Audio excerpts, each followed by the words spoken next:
I just feel like age, I don't want to do this episode. I'm going to eat biscuits.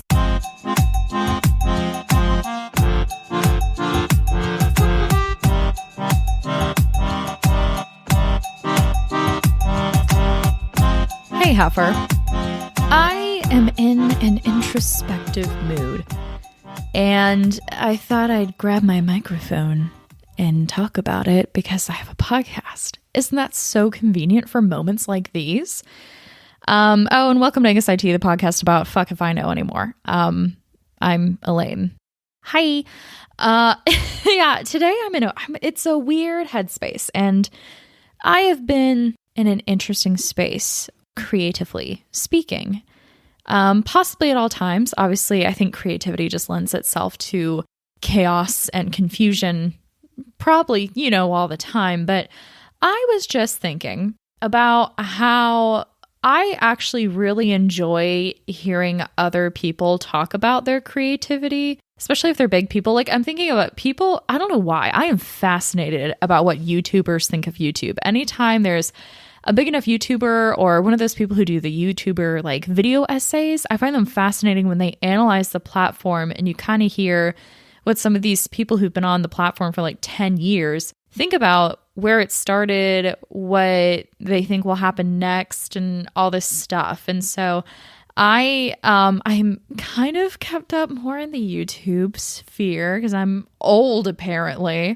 Anyway, that was a very roundabout way to say that I sometimes am like, oh man, I'm talking too much about my creativity. But I personally find it helpful and interesting to hear from other creatives, like what is going on for them. And, kind of being like, yes, that I didn't know how to put that in words, but I feel that. And I just finished one of those kind of video essays. And I was like, man, like to kind of think about that stuff, like I guess I can technically talk about podcasting. I've been doing this for almost 4 years next fucking week. Jesus, I haven't prepared for that. I probably won't have anything out for that. And that's kind of hilarious. Maybe, wait guys, hold the phone. This is now suddenly my 4-year anniversary podcast episode celebrating the fact that I've done 4 years of this podcast. And maybe now is a really great time to kind of talk about where I want this podcast to go and where I'm at, and kind of reflecting on the past 4 years. This all sort of stems into one blossom. No, Elaine. See, they just haven't gotten better, have they? The me talking part. I'm so interested and intrigued by the idea that I have podcasted for 4 years. I feel like this is a medium that a lot of people don't fully know about. It's gotten a lot bigger even since I started. And, podcasts have been around for a hot second. But I feel like true crime really kicked up. Everyone's like, oh, podcasting wasn't just news. Suddenly, you realize there were other genres. And I started podcasting because the first podcast I ever listened to, actually, I think the only one I ever listened to, first one, was My Favorite Murder. And I realized this was an outlet for comedy. And I think just really enjoying their episodes and all that stuff had maybe going, well, that's something I never thought of at all. Obviously, I almost inventing podcasting, but gosh darn it, if they hadn't already done it. But, it's like one of those things where, like, if I don't know about podcasts, I would never think, oh, wow, it would be fun to make one. And so I listened and I was like, well, shit, that kind of sounds fun, and I was running a blog at that point that was doing decently well, and it was kind of this place where I would write, I guess, essentially just creative nonfiction, which if you don't specifically know that genre, it's some people say it's more fiction than actual fiction. Like fiction almost ends up being more nonfiction. Creative nonfiction is essentially fiction sometimes, and I think there is some merit to that. The blog was insanely wild. I took a course in college and, it was still wild, but I kept it tame. I needed an A, but that blog was just wild, very known and obvious exaggeration of events. Like the event part would be normal. The emotional reaction you hear from the narrator, me, would be way over the top. But to me, my writing style, the reason why I do that, Like, for example, I have a whole series of essays about my time in Girl Scouts. And there was one where my dad and I were going around to sell cookies. And then halfway through the narrative, I start calling him my intern. And then at the end of the day, we're cracking my fermented juice boxes and smoking cigars. Like, shit like that. Obviously, that didn't happen. But my thing is, if I describe it so wildly, I think it helps readers feel the emotion that goes through us, because in normal fiction, you use different ways to show emotions for people, right? And then we infer as the reader, because that's just what we do. And so someone's hunched over, they're wringing their hands, they're feeling sad and anxious. We know what those things are. But I think trying to explain that sometimes in a first person narrative, it is just kind of more straight on, or a good writer can also still make it, letting you fill in the picture, trusting the reader. But I think that having the ability to trying to recreate the actual emotion as you're feeling it in that moment, I think it's fun to really push that. And obviously they're fun. They're little comedy essays, so I think it just kind of adds to the whimsy. So that is all to say that my blog was just that on crack. It was a wild time. And then sometimes they were just like nonsense thought. Like, it was just like I had a thought and I was like, let's do it. And every other paragraph was just a different thought, and yet it somehow all flowed together. So I kind of reached a point where I was like, yeah, I learned about the podcast. I'm like, that'd be kind of fun to like do that. And then the classic story, my grandfather would always ask me for a birthday list. Like, what do you want? Cool. And then he would choose something from there. So it was still a surprise, but he got ideas. He used to always choose the book on the list, which I knew he would. There were definitely years where I filled my list with other things because I knew he'd get me the book, but I didn't want to just send him the book because I know he'd be disappointed. He still wanted it to be like a surprise. So I would purposely find things that, I wanted, but with the full intention that I just needed more links around the book that he would get. So one year, this was, again, I think I've been listening to My Favorite Murder for a couple of months at that point. And I was like, yeah, you know what? I casually let's look up some microphones, here's a very cheap one that seems to be okay. And I threw it on the birthday list. Okay. The other book was side note. There is a book on Catherine the Great that has haunted me for years now, like almost a decade, I think at this point, not quite a decade, might be like 6 years. That was a bit of a leap, but it has haunted me. Because I've always wanted it, but first when I had it, I didn't really have a budget to just be buying some fresh books, or, I would say that and then go like spend $50 in a single week at McDonald's. So I don't know, whatever. We have priorities and bad things we do to ourselves because why not? Haha. But it never worked out buying it. And then I thought, this is the year. I finally remembered. Let me have me someone gift it. And then the biggest shocker of my life, truly, is I got a microphone. He got me the microphone. And when I had the microphone in my hands, I was like, I have to do this now, don't I? And I actually had a coworker who said she loved to bully people into their dreams kind of thing. And so I forget if I'd mentioned the podcast or if she had talked about it, but basically I got a lot of support for, you're the kind of person that would totally have a podcast, you should do it, like don't think about it, do it. I say I randomly put the microphone on there, but I think that was me being like, this is me so I can say that I tried. I thought about starting it. It's not like I abandoned it, I thought about it. I looked at the microphone and maybe I just like dropped it there because like maybe if I did get it, I'd have to do it. But probably not. Like I'm pretty sure that was my thought process. I don't 100% remember, but that sounds right. That tends to be how I do things. I look back, I'm like, you fucking idiot, just do it, or like just go to that place, make the decision that is the one you wanted. You're just being like, I don't know, and just fucking do it. So I got the microphone and I then had to do it because I'm not going to waste grandpapa's money. So in a way, my grandfather is the whole reason this started. And he passed away a couple months ago. And I find it to be very poetic that he gave me the tool that led me to doing something I realized was amazingly fun and perfect for me. And I didn't get to see him too often. We lived kind of far away. And then college and figuring out adult life at that point, I hadn't really seen him in a while. And I think it's nice that I have something I can bond with him on and have forever. I have 3 podcasts now. Hypothetically, one's kind of in hibernation. Maybe 2 at this point. Yeah, that's my bad. But this is like such a huge part of my life. I'm the podcast person, in my circles. I'm the podcaster. Because who's met a podcaster in real life? That's just insane unless you go to a place where they're all going to be. They're kind of hard to find these days and ages. Well, we'll see. Everyone will suddenly be a podcaster. You'll see. You listening to this right now, you just got to have a podcast. But it was just kind of great to have that part of him with me now. And whatever made him decide that's what to do. I don't even think I fully told him why. I was like, oh yeah, maybe I'll record a podcast. And my grandfather was the first person to know that I was making a podcast. 4 years ago, he set this in motion, I guess. And that leads me to today.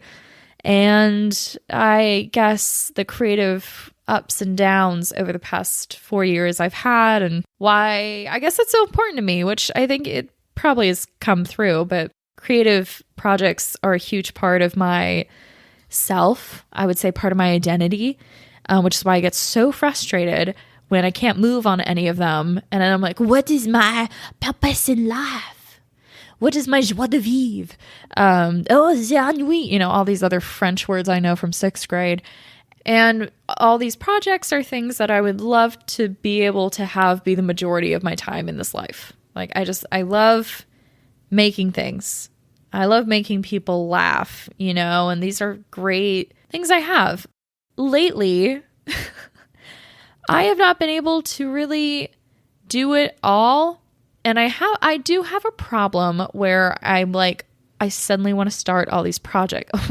The problem is bipolar 2 and manic phases, I guess, I think I answered my own question. I do know why I start all these projects, but I get so excited about them, and it sucks because I have some self-doubt, and then at the same time I can be really confident, I'm like, oh, I'm not good, blah, blah, blah. But for example, I'm like, oh, writing, gosh, I don't know if I'm unique enough and interesting, but at the same time, I like fully believe I'll be published. And wait, I have been published. I haven't published an entire thing that was my work, but I've been part of anthologies, and I'm not going to put myself down. Believe in yourselves, guys. Let's be proud of the things we've accomplished. But it's just something where it's like, I know that I can do it. It's just kind of scary to go after it because, like, if that doesn't work, who the fuck am I and what do I do? It's not quite the same, I guess, but it's like if you get fired from a job and you weren't expecting it. Like, people say that losing your job can sometimes have the same feelings of like losing a person, the mourning and the feelings you're going through. And I feel like some of that relates to the fear of failing with these projects. But focusing back on Angus Eye Tea, I have had a lot of thoughts about this show. We're going to get real, guys. I've had a couple people tell me off and on as I've brought up concerns I've had about my ability to keep up Angus Eye Tea. And they've said, do you think it's time to end it? And it's an interesting idea. Like, I thought about it. And the reason why I was bringing up all these concerns to my friends is because the words just wouldn't come anymore. And my interest kind of fell away. And weirdly enough, one of my theories of why this happened is that I kind of got better. And I was having more good stretches than bad stretches. And I realized that, not that I needed to be like in pain to do this podcast, but it was just more like if the events were more recent, it was easier for me to talk about it and explain it. And I feel like explain it in a way that other people going through it could really feel it. I've talked about before about how like once you're out of depression, for me, the way that my memories function during that time, I get pretty good brain fog. So I look back and I kind of forget what happened during those days. And I don't necessarily remember, like, I know it wasn't fun. I know it hurt, but I don't necessarily remember exactly how I was feeling and the way that time kind of bent and stuff. So, if you're distancing yourself from that long enough, like I kind of had some imposter syndrome where I was like, I'm trying to talk about mental health, but like, I don't feel like the topics I want to talk about. I'm just so used to talking through panic attacks and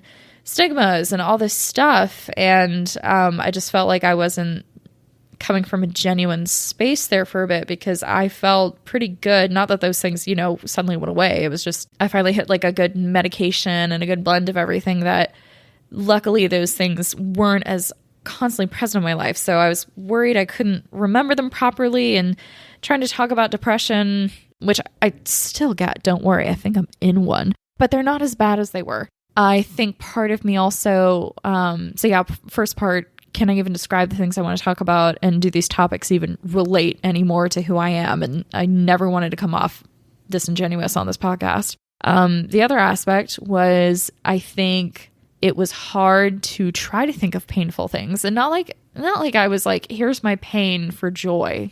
Eat away, little birds, I bring you my pain. But just more like that's what I was going through. And I think that that's content people really relate to as well. So I was trying to find the things that were bothering me in my life. And some of them were either just, very unique and personal to me because, personal life. But I think my other thing was like, I was feeling good, like I said, and I didn't want to think about the bad. I didn't want to bring that up. It was really shitty after my car accident. I was in a bad car accident, and that just kind of flipped my world upside down there for a bit. I didn't really want to think about it. I didn't want to think about the anxiety I was having because it was around that event. And I didn't want to think about the other shit I was going through. Like, it was just a really weird time. And I think that kind of knocked me on my feet. I didn't want to talk about it. And there have definitely been stretches throughout this podcast where I've had really hard times and I take a break or I just kind of talk around it, like I get my piece said, but it's just a lot. And sometimes I don't want to even think about it in that depth for myself. And it makes it not fun and necessarily like I'm connecting with people. It just for me is like bringing back the yuck. I'm in a way better place now where I am still not like perfect, getting in a car is like, wow, okay. But I'm doing so much better. And I think that now that I've been popping my head back a little bit more here and there, I think I found part of it healing to come back, but the drive was not there anymore. That's ironic. My passion for Angus Eye Tea just was kind of gone after that. And I need to double check the history because I forget if I was still being consistent before the accident. I think I was up until like October, I feel like, of last year. And then the new year happened and you probably thought I kind of disappeared. I think I try to at least have an episode once per month. And if you don't follow me on Instagram, you had no idea what was happening. My goodness. So, that place is also a little vacant, but I still show up occasionally. So at Angus Eye Tea. But yeah, sorry. If you've had no idea where I am, I was going to try to upload once a month at least because weekly was too much either from stress for myself or again, just I couldn't think of things for this. I wasn't passionate about it anymore and I had no desire to do it. It felt like a chore.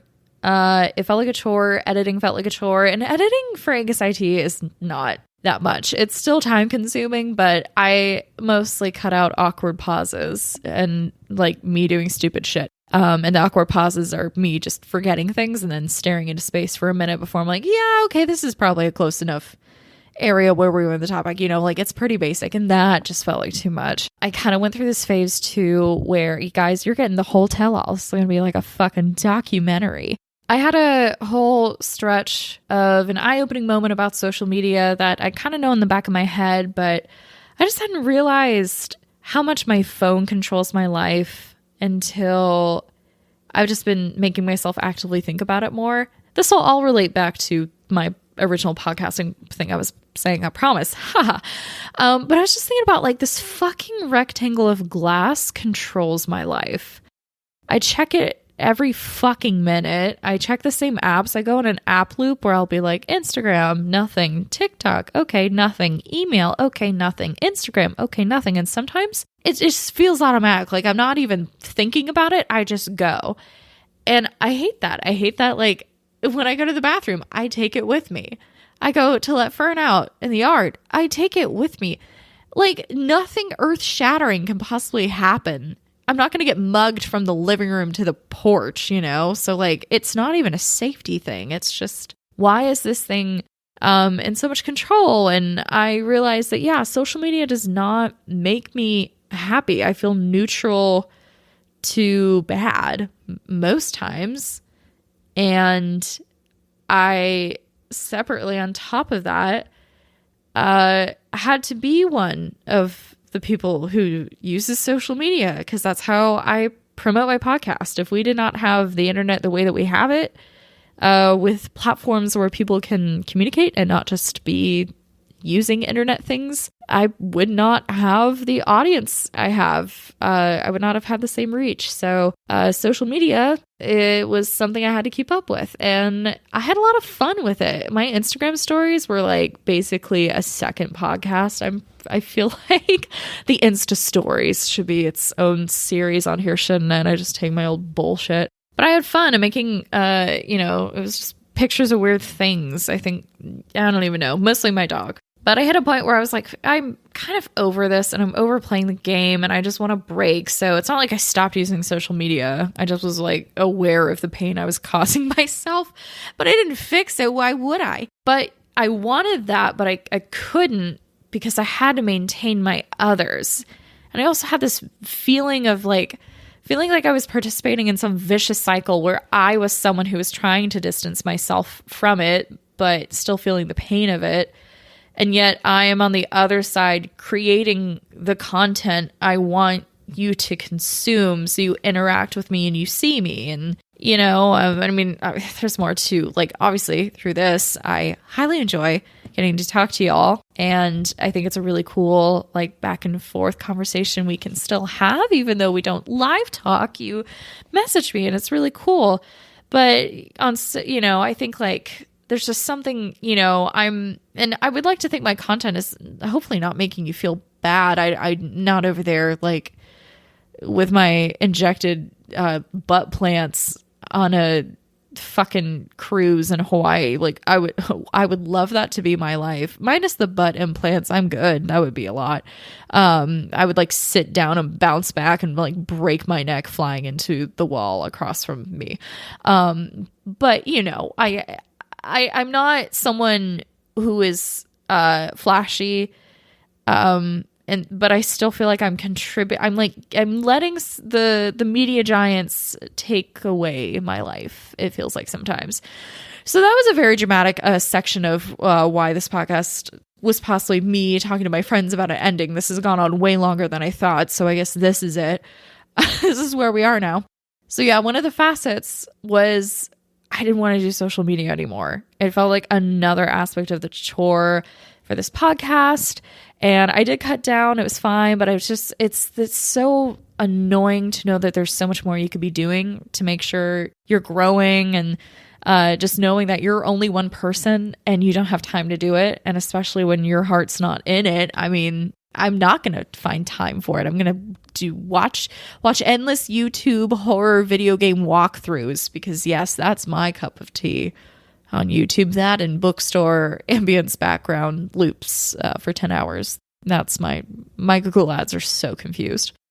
And then finally, yeah, my heart wasn't in it. And then I just was like, I have this podcast and it's the first one I had, but I don't want to talk about mental health anymore. And I think part of me has wanted to be a little more private on how I'm feeling. And I think I look back and I don't think this is the case. I think I'm just scared that I said too much. I revealed too much. People can listen to that and judge me now. It feels like I just easily gave someone the guide to me, but I did hold a lot back. I don't think I gave away too much, but part of me wonders if I did. And I think I'm afraid to make again, that level of content talking about the emotions I'm going through, because I feel like maybe I'm not that open anymore. I think I'm a little more concerned about what other people might think, because it's one thing to like, in my head be like, yeah, this is the pool of people who are hearing this, but to know maybe like a lot of people in my life are listening to it and how that would reflect back to them, if that makes sense. I don't think that made sense. I think I lost what I was saying. So I just kind of felt weird about my privacy, I guess. And again, like, I don't think I've revealed a ton or anything wild. I think it just became hard because I was around new groups of people, and I don't know. It's kind of weird to have that just available to them, So you pool all that together, and you're, the one pooling, just thought, yeah, I'm not into it anymore. But I didn't do anything. And I would talk to my friends about it because I felt stressed each week that went by and I didn't post.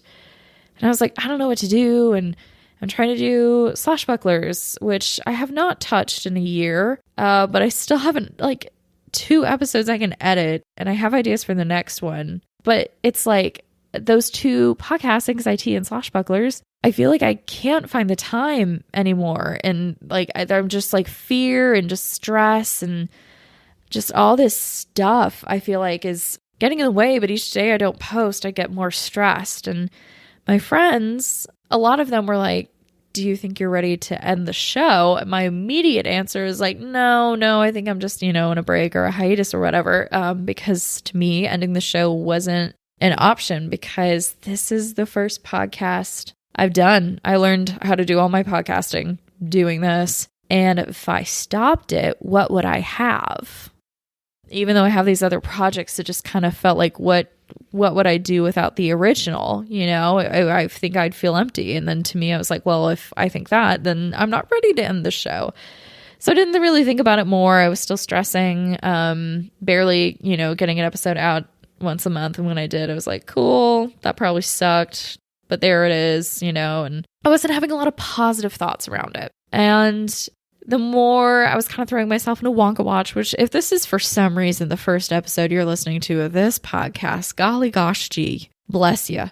When Wonka Watch started, that was such a fun project, and it is such a fun project. So I have been putting a lot of my creative energy there because it's the thing that is enthralling me with life right now. It is so fun. I love getting to host a podcast with another person. I love a good back and forth. And it's just been a really fun time doing that. And I think it's hard to compare your podcasts with each other. And I thought, I'm having so much fun at Wonka Watch. I try to go do Angus Eye Tea, and I'm not having fun at all.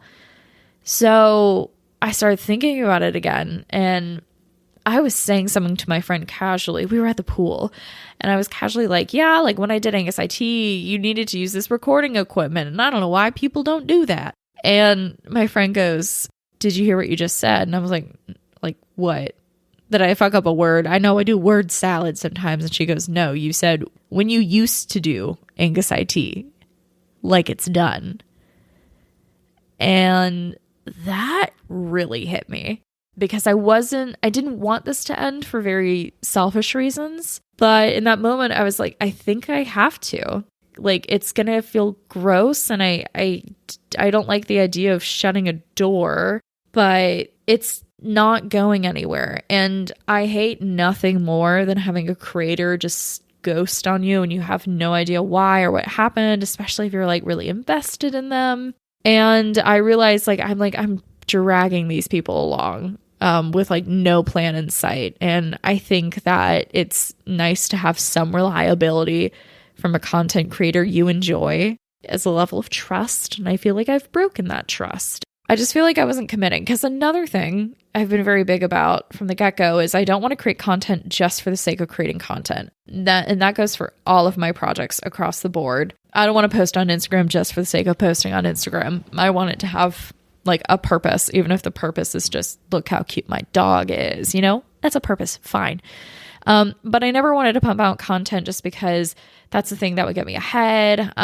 Or maybe I bear through some topics and stuff and like put out an episode I'm not a fan of. mostly I didn't want it to feel like a chore, like a bad chore, not even a chore that felt like it had a reward. I never wanted to push on just because I feel like the content suffers at that point. Your heart isn't in it anymore. And I could just foresee myself going down that path. And then I came to a conclusion, okay, let's do kind of a final farewell season. People won't know it, but it's going to be a tester season. I'm going to record a batch of episodes, upload them, and see how I feel once they've all aired. And if I'm like, that invigorated me, let's go, I'll keep doing the podcast. But if I don't feel that, then I will end Angus Eye Tea and, close that chapter. I went to start recording these episodes, and again, it was just really hard. Like, I could think of mental health things, but I was like, I just don't think this matters what I'm saying. To kind of thinking, what if, as a way to pump some life into this podcast, what if I talk about things other than mental health? I realized as I was filming the batch recording, I wasn't really connecting with it. Still, I felt more energy to do it. I was like, this actually seems plausible and enough. And I did have that energy, but it still felt weird and hard. And I couldn't tell if it was just because I was out of practice or if this just was not working, and that made me feel sad. But then I thought about, what if this podcast wasn't just about mental health? Because clearly talking about mental health solely wasn't going to work. And I think at the time when I was trying to think of what would the theme of my podcast be if I made one, I focused on mental health and humor because mental health was the most prominent thing in my life at that point. And I think it was a big part of my identity, if that makes sense. And it's not like I don't identify with my mental health, and it's still a really big and important part of me, but I think it's not so present of mind because I have reached a more stable area in my life, I think, finally, that I don't think mental health is that big of a thing in my creativity. Like, it still comes up. Obviously, my experiences are born from bipolar, but I mean, not all of them, but like bipolar is a part of me. And if I talk about me, that inevitably comes up. But I was like, maybe I think I've said all I've needed to say on my mental health stuff specifically. But, what did I like about Angus Eye Tea? And I was like, this is my solo show. My other two shows are guests and a co-host. So that's what made this special for me. What if I just had a different solo show? So what I'm thinking, guys, it's been 4 years and you know my style and you know what's up, but I think back to that blog I had before the podcast and how I could talk about mental health, but I could also just like talk about a topic that really was itching at my brain, And then that moved to my creative personal essays. And I was like, I love doing that, And I don't really have a lot of things right now where I'm writing that. I'm working on a fictional book right now. But what if I married that into the podcast? What if I released episodes that were creative nonfiction essays, essentially, that I would write, but they would be produced as audio? And that kind of got me excited because I was like, it's something new. And I've been experimental on this podcast. I do really weird Christmas specials, like they're fiction, and I've done like parody guided meditations. So I like pushing the idea of like, what does something have to be? So to me, I was like, what if I take those parts, but that's the podcast? So I haven't fully figured it out, but I don't think the main focus will be anxiety and depression. I think they'll be present, but I think I have more stories I'd like to tell, and they're in a different volume now. Like, I think there is a chapter closing here at this point in the direction I kind of want to go. So it sounds like it's a whole new thing. I feel like the way I'm saying this, I really don't think there'll be a huge difference. I just might have more, but you know what it would be? It'd be organized and it would have a topic in mind. Like, I have a topic when I start recording most times, but I have no script and I have no bullet points most times. I'm just chatting, so it would be more organized and crisp, but still fun. And I'll still fuck shit up. Having an essay, I think, would be a cool way to show another side of content I love creating. So that's what's going to happen next. I am keeping Angus Eye Tea. Angus Eye Tea is alive. Just she's getting a little eat, pray, love moment. I hated that. I hate that I said that. I hate that I called Angus Eye Tea that.